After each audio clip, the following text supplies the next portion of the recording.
Yo me llamo Susana Rincón. El año pasado en la vigilia yo estuve aquí en la Iglesia Universal. Siempre, todos los años yo estoy acá. No hay ni un año que yo haya fallado, ¿verdad? Y en este año fue un año muy difícil para mí. En esto que vino de la pandemia, a mí me afectó mucho porque yo agarré el virus. Mi familia, mi esposo. De que yo estoy en la iglesia, el año más difícil fue para mí en este año.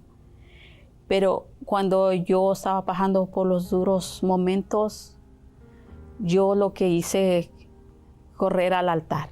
Yo sentí que me faltaba el aire y yo dije, Señor, yo soy fiel a ti. Me decían, si te falta mucho el aire, tienes que ir al hospital. Yo dije, no. Yo no voy, yo solo dije, yo no voy.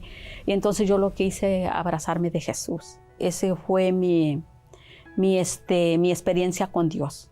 Porque abrazarme de Jesús, abrazarme de la palabra de Dios, ahí donde yo empecé a recuperarme, a tener vida, salir adelante, porque no fue fácil para mí, porque un familiar mío, que yo estaba muy cercano a él, él falleció. Incluso cuando yo estaba en cuarentena, también mi hermano en esos días falleció. Y para mí fue duro, fue muy duro porque yo no esperaba eso. Vencí, gracias a Dios, a través de la palabra de Dios, a través de la fe yo vencí y aquí estoy. Estoy fuerte con Dios porque solo Él es el único que, sin Él, yo no estaría aquí quizá, o yo no sé. Solo el Espíritu Santo es el único que me dio la fuerza para vencer el miedo, porque ese problema trae miedo, intimida a la gente.